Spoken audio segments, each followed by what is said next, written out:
What's going on, everyone? So, according to Jake Fisher, the Spurs will be one team to monitor for Nembhard moving forward after San Antonio registered trade interest in Nembhard this offseason. So, according to this report, the San Antonio Spurs were active in trying to acquire Andrew Nembhard. He's a guy that signed a new extension with the Indiana Pacers, 4-year extension. However, there are kind of talks that he wasn't really interested in signing that extension, that he never really wanted to sign that extension, but 4 years, $70 million, he kind of had to take it, right? It was kind of one of those things where it's like, I don't want to take the risk of not getting the money elsewhere. So it's kind of one of those things where it's like, okay, you take the deal now and you hope to be traded later. And based on these reports that are coming out, the San Antonio Spurs are looking and are expected to monitor Nembhard going forward for the next year or two. So we'll see how that plays out. But before I kind of break it down further, let's just go over Andrew Nembhard for those that may not be familiar with him. So he's 24 years old. It's a guy that is a point guard that at 6'4" height, got good size, good versatility, can play the point, play the two guard. He is a guy that has continued to grow, continue to develop. He's actually looked very good over in the Olympics, which has been very impressive with him. It's only his second year in the league. He's played the first 2 years with the Indiana Pacers.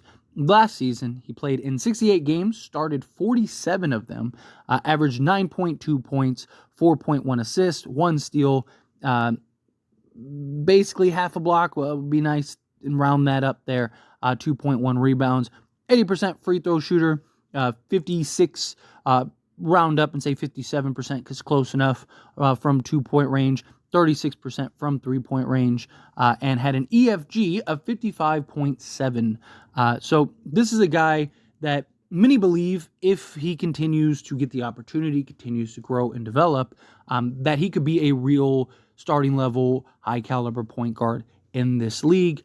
He's a guy that is unselfish, can go get a bucket, knock down the three, do a little bit of everything, right? Comes from a good college background. He was a former Gonzaga player, and then transferred to the Gators with Florida. So this is a guy that stuck around in college, really kind of learned the game, and then made the leap to the NBA.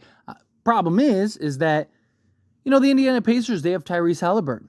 And it's like, you look at a guy like Nembhard, he's a guy that believes that he can be a starting level point guard in this league and wants the opportunity. He wants and believes he has the potential to really make an impact at a starting level, which kind of makes sense why he was, kind of against wanting to sign the 4-year extension, but it's just how it goes, particularly with these types of contracts. Now, it is kind of odd, right? See, the problem is we don't know exactly when all of this unfolded, right? Like, was the touching of the bases, was that before the draft? Was that, after the draft? Because that's a big difference, right? The thought and the idea is that Stephon Castle is going to be kind of molded and shaped to be the point guard of the future, right?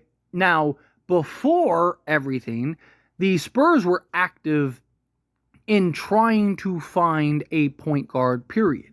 Then they ended up getting Chris Paul. And, there was reports that they're going to go hard after Darius Garland. And, they want, there was even talks about DeJounte Murray. And, even like D'Angelo Russell was a playmaker that was mentioned, right? A point guard that was mentioned. So you kind of look at the Spurs and it was like, man, they really want that true playmaker alongside a Victor Wembanyama.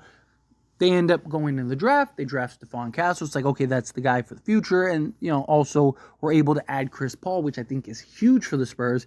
Really gives them a guy that can grow and help develop Stephon Castle in particular, but all the guards, right? And yes, Castle, he is a guy that I do think has the potential to kind of take that leap into the point guard position. I know he's played the point guard position in the past, though NBA is a very different level. He's closer to a an SGA type of point guard than he is like a Chris Paul type of point guard. I'm not talking about talent level. I'm not talking about, him being necessarily as good as SGA. I'm talking in the sense of like that combo hybrid guard where he's probably more closer to a 2 than he is a point, but can make plays and kind of get it going, which is kind of what the NBA is now, right? You kind of look at all the teams in the league, particularly all the top teams, all their point guards are kind of those hybrids. You think of like Ja Morant, SGA, even guys like Jamal Murray, Donovan Mitchell, like all these guys are more 2 guards than they are point guards, like in the traditional sense. So I kind of look at Castle as one of those type of molds rather than like he's a guy that's just shredding the defense, just picking teams apart with his playmaking ability. I think he's a guy that is going to be kind of like that downhill, can be versatile, go get a bucket, find the occasional cutter, hit the open man. He's going to get, his 5 to 6 assists a game. It's kind of how I look at him. Where, Nembhard is a guy that, looks at times like he has the potential to be that setup man that could be that kind of more traditional, hey, let me get everyone going, right? Like, in playing behind Tyrese Halliburton, he's a guy that, is, I'm sure, picked up a lot from him and learned a lot from him, but it kind of begs the question of like, so what's the plan with Castle, right? If they're really still monitoring him, because Nembhard is 24 years old. And even post Chris Paul, you still have Juan Nunez. Are you ever going to bring him in at some point? Does Trey Jones kind of take the next step? Right? I mean, monitoring and actually acquiring are 2 very different things. And also it could just kind of be insurance, right? Like, again, what if Castle isn't capable of really being a starting level point guard? Right? What if he just doesn't, not everyone is able to make that adjustment. Not everyone is able to make that, basically assimilate to what is being asked, right? And so, what if he's best as like a backup point guard, right? And I'm not even saying he has to be a backup player, but I'm saying like, what if he's best as a 2 guard, but he could kind of fill in like the backup minutes, right? So let's say you had a Chris Paul, right? Chris Paul's starting, you need to get Chris Paul his rest. You bring Chris Paul to the bench and you just slide Castle over to the point and he can kind of take over, right? Like, he could be the guy that in a pinch could basically run the offense. That's not really a true playmaking starting level point guard, right? A lot of shooting guards could do that if you absolutely had and needed them to. So I get the idea of like, hey, let's kind of keep an eye on some guys that we like and we think that could have potential with this team. And, we'll kind of keep our feelers out on them. That way, if Castle doesn't evolve into the guy that we need him to be, right, maybe go get a Nembhard, right? But, Castle and Wemby are clearly like the foundation piece. Like, those are the 2 guys that they're incredibly high on, that they want for the future. Devin Vassell, sorry, mixing Castle and Vassell. Devin Vassell is obviously a big part of that as well. He's a guy that the Spurs, based on reports, have even said that they don't necessarily want to trade him, that they just value him highly, and if they were to trade him, it basically would take a monster return. But the idea is that you're evolving Castle into the guy that can set up the Vassell, the Wemby, the whomever else is alongside them as you kind of advance into the future. Castle's the guy that they really want to mold into that, combo guard hybrid, which again is, if he could even be 50% of what like an SGA is, that's huge, right? Like, that's again kind of where the NBA is.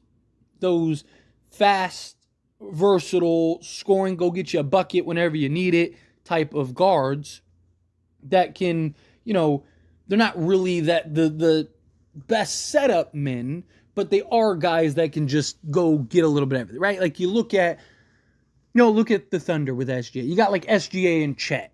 The idea is kind of having that new model with a Castle and Wemby.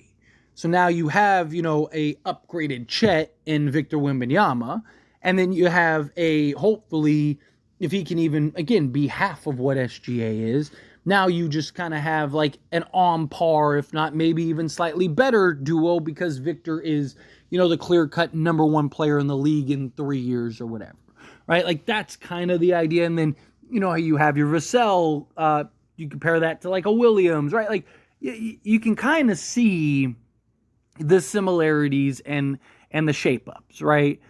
But, I don't hate the idea of bringing in an Andrew Nembhard, but it's just, I don't know where he really slots in. I don't really know if he makes that kind of sense for the Spurs at this point, right? Like, it's just, again, like he's making some pretty significant money the rest of the way, right? When his new contract kicks in, because it's the 2025-2026 season, it's estimated he'll make like 18 million, then 19 and a half, then 20, just like literally pennies under 21 million. So you're talking him being 20 million in a year or two when you're trying to acquire him. You need him at that point to basically be your starting level point guard. However, it's very possible that the Indiana Pacers, at paying him $20 million, and you have Tyrese Halliburton, probably look to flip him at some point. So I do think it's very realistic that the Spurs could end up landing him at some point if they really want him. If he's somebody that they really do desire, and it's like, hey, we should really make a push for Nembhard at some point. But we'll see. We'll see how it all plays out. As always, this is a discussion. I pass the question on to you. Let me know your thoughts and opinions down in the comments below. What do you think? How do you feel? What are your thoughts? Do you like the idea of the San Antonio Spurs trying to target and go after Nembhard? Do you think like, no, stay away from him? He's not the guy, right? Stick with Cash, stick with the guys that you got. Do you think, no, you go and get them? However you feel, whatever your thoughts are, I'd love to hear it. Let me know down in the comments below. That being said, if you haven't liked this video, hit that like button. Helps me a lot. So we enjoy these types of videos, and I truly appreciate it. Not subscribe to the channel, hit that subscribe button. Turn on the bell notifications. Appreciate y'all. See you in the next one. Thank you.